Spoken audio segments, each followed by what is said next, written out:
Ah, good morning. Humanity is on the verge of change. We can't keep walking on the same path that we've been walking because we've reached the edge of a cliff. We've become afraid, and rather than work together to solve the problem, we've unsheathed our swords, begun fighting each other in hopes that doing so will save our own life. We've become afraid, and we look outward and we wonder, who will lead us?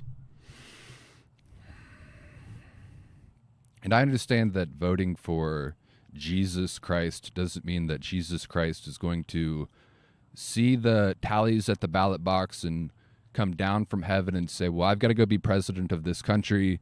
They voted me in as president. I've got a job to do. I need to go literally be the president of that country. I understand it's symbolic, and I also understand that if you are unwilling to get involved in the politics of your country, if you're unwilling to be a politician yourself and you're unwilling to even vote, then you're going to be led by the tyrants who are willing to do so. But we've reached a precipice. We've reached a precipice, and I believe that most of the problems that we face today come down to an error of leadership. And I'm not looking outward and pointing to people who have been leaders, whether it be politicians or CEOs of companies and leaders of industry, and I'm not blaming them. There are the leaders and the led. And I wouldn't put the blame on those of us who have been led either, but the issue is that we look to leaders for the solutions, and at this point, the only solution can come from those of us who have been led, the majority who is led. And so, in regards to this problem of leadership, what is the number one issue that we face regarding leadership as a company, as a country rather, and companies as well, and as a species? It's within our collective mind. What is the problem that we're facing? I would describe it as there is a major gap between the led and the leaders. I think the led, the people who are led by leaders, see the leaders as separate than them. They see the leaders almost as a different class of people, something that they're not a part of, something that the leaders have been destined for that position, and the led have been destined for their own position as well. And I also think the leaders view it that way also, that they are different from those who they lead, and in their separation, they don't necessarily have a duty or responsibility to those who they lead, but rather they have a gift of easiness, a gift of superiority and authority, of which they end up using that authority and that superiority to make their own life easier, and they sacrifice less. They sacrifice with a lesser quantity and in a way that is further from perfection. And when I look at leadership, there's something that I think, especially men, but probably all people, when you look at a leader who comes into an environment, whether he's been in the environment or he enters the environment, and the company or the country or the community needs an orientation to a direction. They are in a downward spiral, and they need redemption. They need to go in the right direction. They are oriented towards dissension and deception and essentially hell. A leader who we admire, a leader that illuminates our own heart and makes you makes your heart glad when you see it. What they do is they come into the environment and they're not that firm boss who's like, you go in that direction, you guys go in that direction. They're like, I see the importance of leadership. I see the importance of redemption. I care about the people who I'm leading. I want nothing more than the salvation of souls. I want nothing more than for us to go into the right direction and reach our potential. And so what I'm going to do is I'm going to put my entire life behind that happening. I'm going to put my entire life behind making that happen. So they're not putting the onus onto other people. They're taking that responsibility upon themselves. And it's not a joke that they're faking. They are willing to lay everything on the line in order to make that happen. And when we see that, when we see a leader, when we're around, whether it's a CEO of a company, a manager, a coach of a team, a political leader even, when we see that occurring, we can sense that it's true and we know that it's right. And I think the issue that we're facing right now, I'm speaking about politics and I'm speaking about leaders of countries, but I'm also speaking about leaders of companies. It is when you know the way broadly, you can see the way in all things. Good leadership is the same everywhere.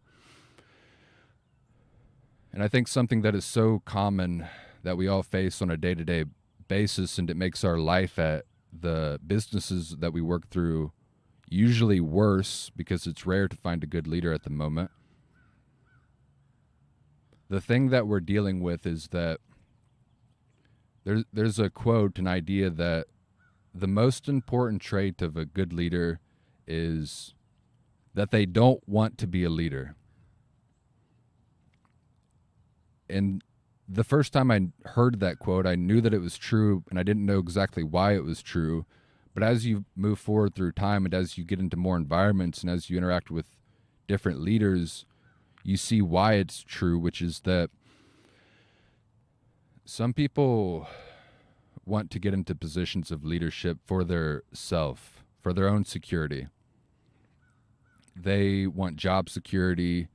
They'll work really hard to get into a position of leadership. That way, once they get there and once they're in a comfortable bureaucracy, they've got more job security. They don't have to work as hard. They can push down responsibility on other people. And so the reason why they strive forward and undertake those positions is because of their own fear. They want the security that the job or the position can bring them, or something that is like desires of the ego, the temptations of the desert described in the Bible. In the temptations of the desert in the Bible, Christ goes into the desert and he faces the three temptations, which are after fasting for 40 days. And if you truly empathize with him in this situation, imagine yourself having fasted for 40 days truly. I mean, it's hard for me to fast for 72 hours. It's unbelievably difficult. So fast for 40 days and 40 nights. And you feel like you're starving. Your biology, your body starts to lash out because it's worried that it itself is going to die. It doesn't have the thing that it needs, which is physical nourishment. And after fasting for this amount of time, Satan approaches Christ. And Satan says, if you are the Son of Man, turn this stone into bread and eat the stone that you've turned into bread. And Christ says, no, men live not by bread alone, but by every word that flows from the mouth of God. Meaning, I'm in the midst of a fast right now. I understand that my body and everything about me wants nothing more than physical nourishment, but there's something greater than the body. There's something more eternal than the body, which is the spirit. And the spirit is nourished by the words that flow from the mouth of God. he's receiving the words that flow from the mouth of God. He is the word by his action in the desert fasting. So if he gives up the fast, it's like giving up the words that flow from the mouth of God. It's giving up the most important thing, which is sacrifice. And then Satan tempts him again, which is he takes him to the tallest building in Jerusalem and shows him a city of gold and says, if you will just bow down and worship me, I will give you everything that this world has to offer. This is mine to give. In this physical world, I will give you everything that this world has to offer.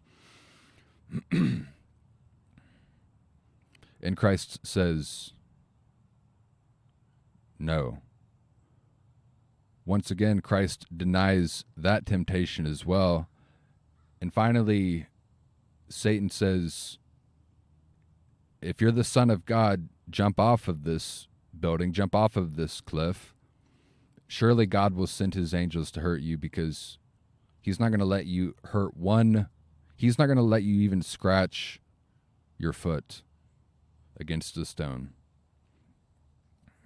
And Jesus says, no, get out of here, Satan. So he overcomes these three temptations of the desert, the third one being something like just giving up, the third one being something like just going through life in a lackadaisical way and not being intentional, not giving energy, just surviving and taking your cross and asking God to carry it. And God will help you carry it, but we've got free will and we have to play a role as well. So you can't give that up. The cross that you carry, the sacrifice that you're meant to make in this world is your cross, that is yours to carry. And so these are the worldly temptations of ego, the desire for admiration, the desire for extreme wealth, the desire for immediate gratification of food and physical pleasures, hedonism. And I think a lot of people get into leadership for the sake of rising up the hierarchy, and they're not denying these temptations. They're actively rising up the hierarchy in order to gain these temptations. And it happens everywhere, and that's why it's true that the most important trait of someone who's a leader is that they actually don't want to be a leader. Because if you see what being a leader entails, which, in my opinion, a definition that I would give is the person who is the leader is the one who is sacrificing the most, and their sacrifices closest to perfection. Their sacrifices closest to alignment with God. And Christ says in the Bible, it's a short section of the Bible, but he's describing leadership, and he's describing what leadership is like, and he says, let those of you who are great minister, and let the chiefs among you be of service. Let the chiefs among you be of service. And so when you see leadership in that frame, you realize that, like the crucifixion of cross, like the beautiful paradox that is the crucifixion of the cross of Jesus Christ on the cross, we see that, and there's something that we know about it that is true, but we don't want to believe that it's true, because he says to deny yourself and carry your cross as well. And obviously that's not what we want. We don't want to imagine yourself literally carrying a cross to your own crucifixion. That's not what that's innately the exact opposite of what our bodies want. Our bodies want survival, and our bodies seek pleasure. Our bodies run away from pain. So the story of Jesus Christ and the crucifixion of Jesus Christ, it is true, but we deny its truth because we don't want to engage with it. We don't want to do it ourselves. But that's what leadership is. Christ is a servant. He is the Alpha and the Omega, the first and the last. So he is the leader of all men, but he leads all men. If leadership is a hierarchy, it's a triangle. He's at the top, but he's also at the bottom. He puts himself in the lowest position, and he is of service to the lowest of men, the people at the bottom of the hierarchy. He is the first and the last. And we know that's what a good leader should do. They get put at the position of the top of the hierarchy. They technically have authority over people, but with that authority, what they should do is they should love thy God with all thy heart and love others as though they are themselves. And so a leader ought to be willing to sacrifice everything that he has, sacrifice his whole life, and that is a good leader. And if you meditate on that for a second, if you empathize with what that means, it's not something that you actually want to do. It is arduous. It is the most physical, spiritual, existential pain possible. So for those of us who were eager and we want to be leaders, well, we might not be seeing what it actually means to be a leader. We're probably not seeing the truth of what leadership does and should entail. And that is the root of the problem that we face right now, because the hierarchies everywhere are filled with leaders who approach it in that way. They're doing it for their own reasons. They're not doing it as a sacrifice of themselves for other people. So what is the role of a leader? It is a sacrifice of yourself, yes, but that is vague. What does a leader actually do? A leader is to point in the direction of that we ought to go. The people, the led, are the body. The leader is the head. The leader makes the decision of what direction to go. And there is a place for leadership in the world. I believe leadership is good. Leadership is right and just.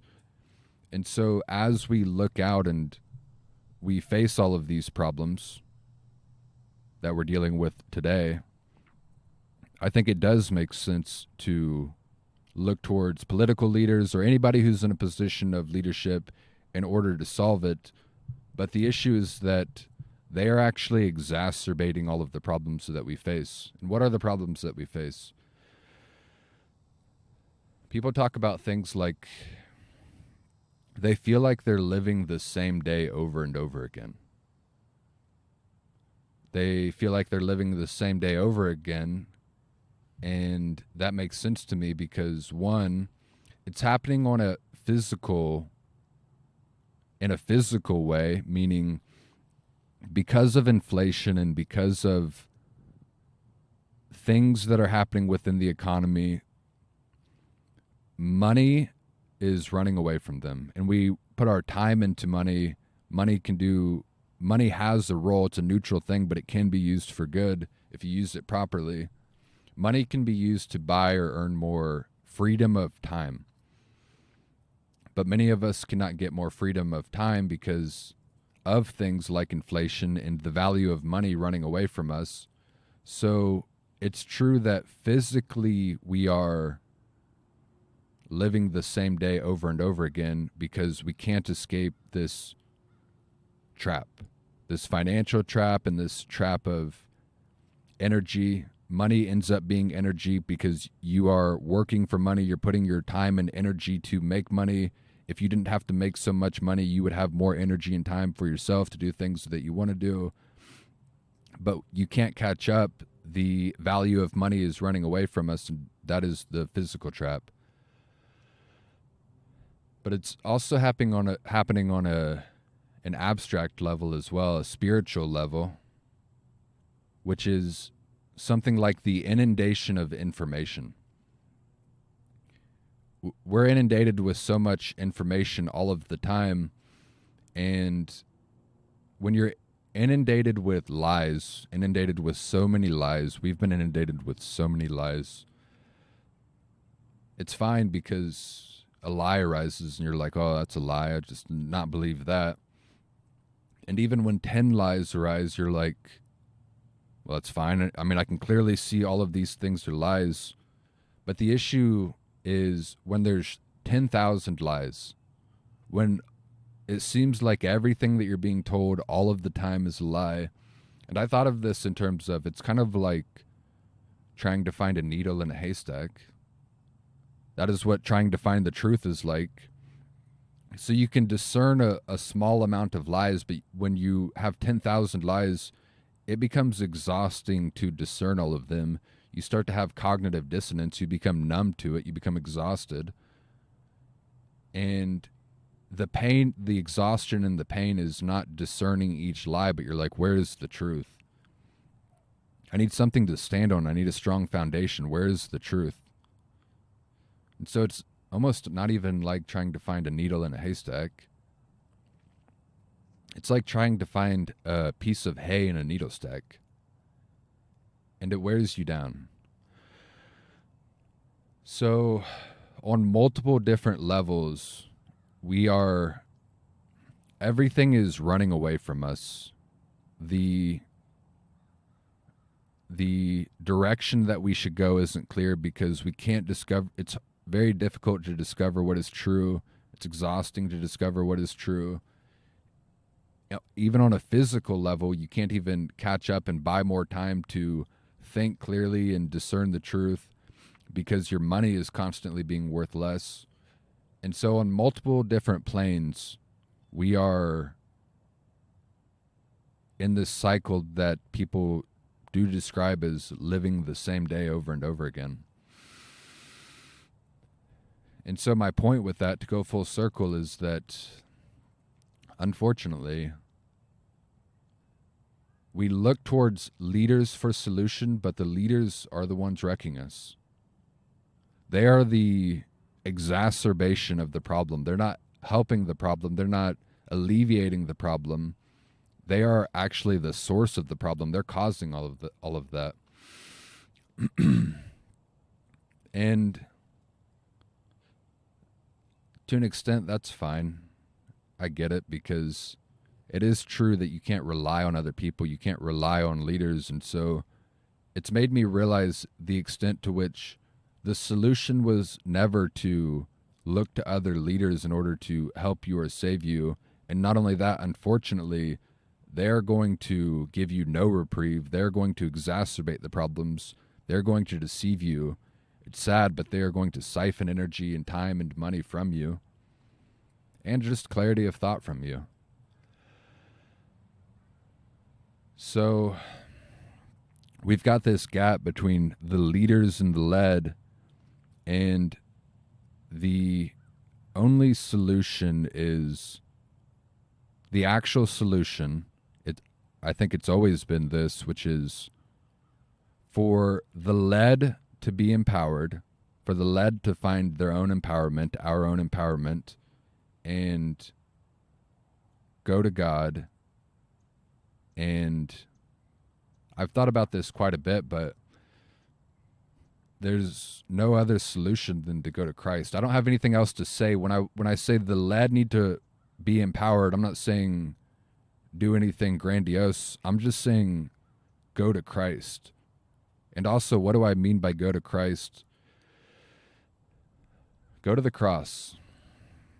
Go to the cross. This is kind of a side note, but if you're ever feeling bad, especially a lack of energy, and I was sick recently, and what I did is I laid down and my mind was in absolute chaos, and I just laid with my arms wide in the position of a cross, because I felt so horrible and I didn't force myself to think about anything explicitly. I was like, do nothing except for lay here. You're okay. Just lay here for not as long as you want. Lay here for as long as you can. And when you do that, when you're in that position, your mind does eventually, at least my mind does, it drifts to a meditation on the cross, and you start to find individual gratitude because you're like, yeah, I feel bad right now. Things are crazy. My mind's in chaos, but I'm not literally on a cross right now. I'm not literally being crucified on a cross right now. And you can imagine kind of what that would be like. So that's a side note. If you're ever feeling bad, especially the sort of bad feeling that comes from low energy and like a bleak sadness, lay in the position of a cross and don't think about anything explicitly. Let your mind drift to where it knows it needs to go, and it will go there. Right, so what does any of this have to do with voting for Jesus Christ? Well, that is where we need to go. That is the solution, is for people to go to the cross. And I think about it in this way, because we are in a position right now where I'm describing one of the roles of leadership as pointing to the right direction. We are in a place right now, so many people feel directionless. So many people feel like they're living the same day over and over again. A good leader points to the right direction. That's what the prophets especially the Old Testament did. That's what John the Baptist did. People were going the wrong direction. He's like, no, go this direction. Go into the water. I'm going to baptize you. Turn back to God. So that's what a good leader does. It just orients people back towards God, and that's what we need more than anything. And there are two directions that we as a collective mind are going right now, which is there's a massive group of us that are going towards the future rapidly and aggressively because we're discontent with how things are right now. So we're going into the future. We live in the future. Our mind lives for what will come tomorrow. We are like looking forward to something. And then when that thing comes that you're looking forward to, whether it be being off of work, being at a movie theater, drinking alcohol, having a hyper palatable meal, whatever it is that you're looking forward to, it comes and then it's gone. But we're just always looking for the next thing, and it pushes us out of the moment. But then there's another group of people who look towards the past, and they glamorize being on a farm and being disconnected from the world and being off grid and being in a compound, which there might be nobody in. I really want to be in a compound. I want a compound. I want my family, friends, loved ones to be in a compound. That would be beautiful. But at the same time, you can't go back. Nobody's going back. We're not going back to the past. We're not going back to the Renaissance. We're not going back to the 1800s. We are here today. We aren't going to exist in the future. We aren't going to exist in the past. What is real is today.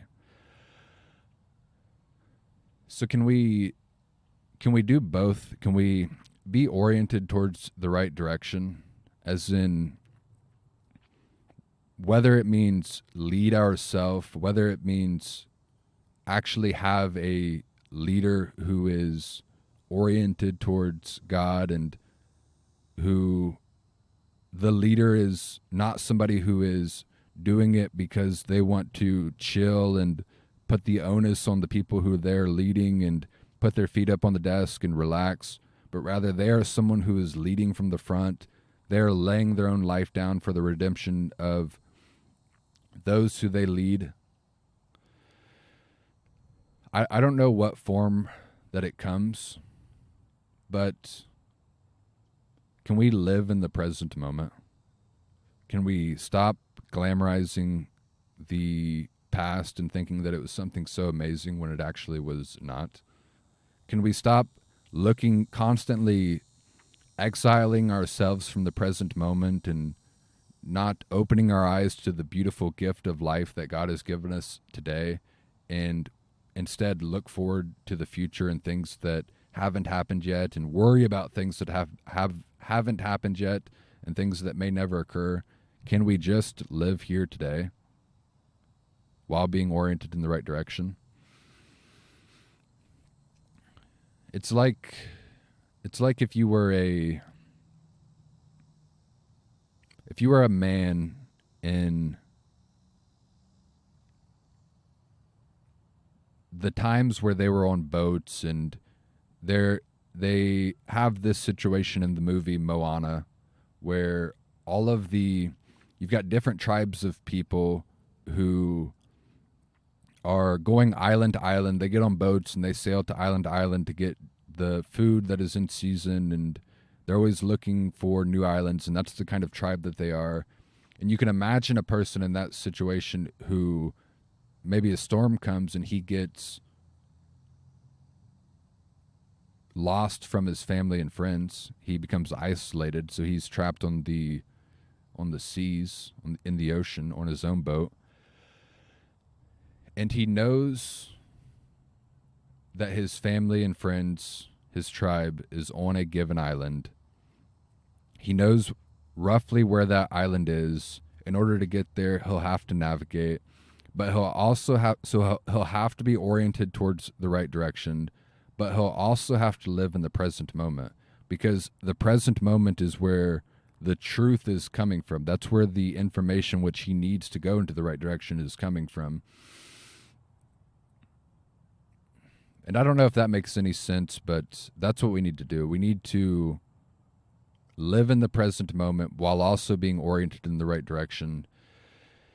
And the leaders aren't going to save us. The division and the unsheathed swords and fighting each other for no reason, almost because seemingly that's what the leaders want, because there is that gap between them, the leaders and the led. I won't say us and them, but the leaders and the led. And maybe they just want to expand that gap. And if we're always fighting each other and trying to destroy each other, that's what they want, because they can maintain their position despite the fact that they have it for the wrong reason. So I don't know what the future entails, but I do know what needs to happen is that we need to live in the present moment. Glory at the cross, vision and truth is at the cross. The demons aren't going to go to the cross because that is where they lost. We all go to the cross, and that is where we find redemption.